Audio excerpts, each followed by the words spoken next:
The wait is over. After 22 years, after 3 consecutive near misses, after seasons of heartbreak and humiliation, Arsenal Football Club are Premier League champions once more. Welcome to Arsenal Updates. Today we tell the full story of one of football's most extraordinary title triumphs. How Arsenal went from a dark place, from being the punchline of every football joke on the internet, to standing on the Selhurst Park turf, holding the Premier League trophy aloft in front of thousands of delirious supporters who had been waiting for this moment for over 2 decades. This is the story of Mikel Arteta's greatest achievement. This is the story of Bukayo Saka's redemption. This is the story of Arsenal, champions of England. Selhurst Park, South London, May 2026, the final day of the Premier League season. Arsenal had already done the hard work. The title was as good as secured heading into this fixture against Crystal Palace. But that did not stop thousands of Arsenal supporters from arriving at the stadium more than 3 hours before kickoff, lining the streets, chanting, singing, waiting for their heroes to step off the team bus. The chants rang out across Selhurst Park. Champions of England. Words that many of those supporters had wondered if they would ever sing again in their lifetimes. Mikel Arteta rotated his squad heavily for this match, with a Champions League final against Paris Saint-Germain looming just 1 week away. The manager's eyes were already partly fixed on an even bigger prize. But even a rotated Arsenal side carried themselves with the confidence of champions. The Gunners won the game 2-1. The scoreline barely mattered. What mattered was the final whistle, and the moment that followed it. When it came, Selhurst Park erupted. Players embraced on the pitch. Arteta, that man who had spent nearly 7 years quietly, methodically, sometimes painfully, building this club into something special. That man allowed himself to smile, to feel it, to live it. And then came the trophy. Mikel Arteta lifted the Premier League trophy for the first time in his managerial career. He hoisted it into the London sky, and the roar that followed was deafening. "That was beautiful," Arteta said afterwards. "Look at the joy of all of the people. They have been waiting for this for so long. We have had difficult moments along the way, but it is all worth it when you see that kind of reaction." To truly understand what this title means, you have to go back. Back to December 2020, when Arsenal were sitting 15th in the Premier League table, having won just 4 games. Back to a moment when a 19-year-old named Bukayo Saka sat with his thoughts and opened up his phone. He posted a picture of himself, young, disconsolate, heartbroken, with the words, "You deserve more, Arsenal fans." 6 years later, standing on a football pitch with a Premier League winner's medal around his neck, Saka recalled that moment with raw honesty. "I was in a dark place," he told former Arsenal legend Ian Wright on Sky Sports. "I know what you guys have done for the club, and where this club has been in the past. At that very moment we were very low and very far from the level I believe Arsenal should be. I know from school, from social media, the banter, what people say about Arsenal, how they laugh about us. At that moment, I just wanted to put it out in a post. That's what I felt." Then he paused, and with the smile of a man who has earned every single moment of what followed, Saka delivered the line that will define this era. "But it's done now. No more jokes. It's our time." 3 words. No more jokes. A declaration. A statement from a young man who has been at the heart of this club's resurrection, who felt its lowest moments as personally as anyone, and who now stands at its absolute peak. But the road to this title was not smooth. In fact, for a period midway through the season, it looked as though Arsenal might once again fall agonisingly short. The defining moment came in a league fixture against Manchester City, a match that Arsenal lost. The defeat allowed City to close the gap at the top, and the old doubts began to resurface. Was this going to be another season where Arsenal built something magnificent, only to see it crumble at the crucial moment? Enter Declan Rice. In the dressing room after that loss to City, Rice gathered his teammates and delivered a message that would prove to be the turning point of the entire season. "It's not done," he told them. Simple words, 4 syllables, but they carried everything. Belief, conviction, refusal to surrender. "I believed it, 100%, Rice said later. because I took a lot from that game, but it was also to comfort my teammates and calm everyone down because there were still 5 games to go. It wasn't like it was the last game of the season. After that, we started to be a bit freer in our game. There was a little bit less pressure on us. You could sense there was a bit of pressure with our performances. We were trying not to let any outside noise come in, but once that City game was over, we just said, there are 5 games, we can't throw it away. Arsenal's response was emphatic. They won every single remaining game of the season. Everyone. While Pep Guardiola's Manchester City stumbled, dropped points, and ultimately fell away, Arsenal marched forward with the composure of genuine champions. City finished 7 points behind. 25 points separated Arsenal from third-place Liverpool. The nearly men tag, the label that had followed this group through 3 successive second-place finishes, was gone forever.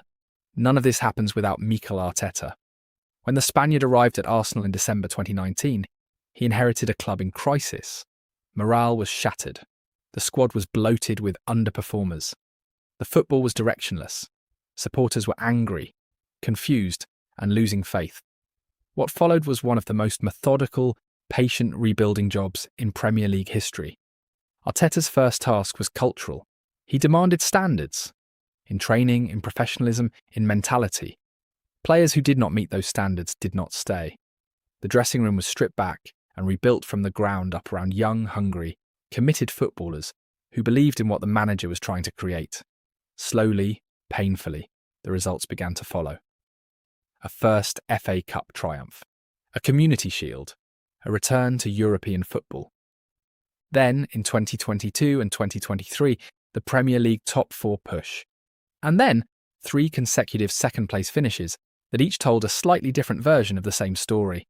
This team was getting closer. This season, they got there. The key to Arteta's success has been his ability to blend the homegrown and the purchased. Bukayo Saka and the class of the academy, alongside marquee additions who elevated the entire squad. Last summer, Arsenal spent approximately £250 million strengthening their ranks. Victor Gyökeres arrived as a statement signing, a clinical, relentless centre-forward who would give Arteta's side the cutting edge they had sometimes lacked. Martin Zubimendi came in to anchor the midfield with composure and craft. These were, as those inside the club categorised them, win-now signings, and they delivered. Arteta has always been clear about his ambitions. He does not want to build a team that wins one trophy and disappears. He wants to build a dynasty. I said to the boys that this shirt now represents something else, Arteta said after the Crystal Palace game. We are the champions, and that brings a lot of confidence and a different kind of presence and energy to it. But as well, another kind of responsibility. My job now, and everybody at the club's job, is to lift those standards and achieve much more. Because I think we are capable of doing it. And achieve much more they might. Because 1 week after the Premier League trophy lift, Arsenal faced Paris Saint-Germain in the Champions League final. For this football club, winning the Champions League would be entirely unprecedented. Arsenal have never won the competition in their history. Arteta has already spoken of his desire to have the parade with 2 big trophies, a phrase that sent a very clear message about his intentions. The prospect of Arsenal entering next season as both Premier League champions and Champions League winners is not just a dream. It is, based on everything this team has demonstrated throughout this campaign, a genuine possibility. This Arsenal title win lands at a moment of significant transition in English football. Pep Guardiola has departed Manchester City after 10 years in charge, leaving the Etihad in the hands of a new manager who will need time to make his mark. City finished second, yes, but there are real questions about whether they can maintain their extraordinary standards under new leadership. Liverpool, despite their considerable resources and the qualities of manager Arne Slot, finished a staggering 25 points behind Arsenal. Whether Slot can close that gap remains one of the most hotly debated questions in English football. Manchester United, meanwhile, have been rejuvenated under the guidance of Michael Carrick, but they are not yet back as consistent title contenders.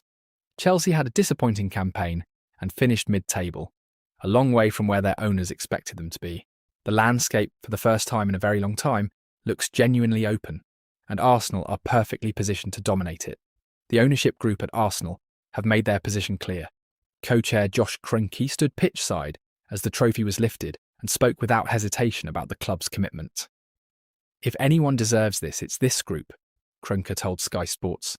"Emotionally, financially, everything. This club means the world to us." I think it took some people a few years to realise what that really meant, but we have great people, players and coaches. We just have to continue providing the resources to do magical things like they did this season. Resources are coming. The football leadership. Arteta alongside sporting director Andrea Berta, director of football operations James King, and CEO Richard Garlick are already identifying summer transfer targets. The priority positions are a central midfielder, a left winger, and a striker. Some funds will need to be recouped from last summer's heavy spending, but the ambition is clear. Arsenal are not satisfied with one title. And Arteta himself, contract talks are already underway. Initial conversations have taken place, and all parties are working to have a new deal finalised before the start of next season. The manager who built this dynasty is not going anywhere. Bukayo Saka described the moment the final whistle blew at Selhurst Park as surreal. "I just said to Jurriën Timber, we are standing in our dreams," Saka recalled. Standing in their dreams. That line captures everything about what this Arsenal team has accomplished. They dreamed of this. They worked for it through years of near misses and setbacks, through banter and ridicule, through the weight of a 22-year wait. And now, on a Sunday afternoon in South London, those dreams became reality.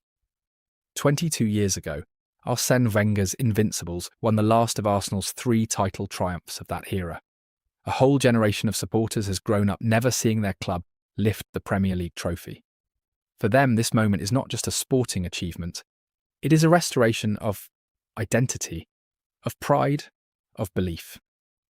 For Mikel Arteta, it is proof that his vision, the vision he had from his very first day in charge, when he walked into a broken dressing room and told the players what he intended to build, was never delusional.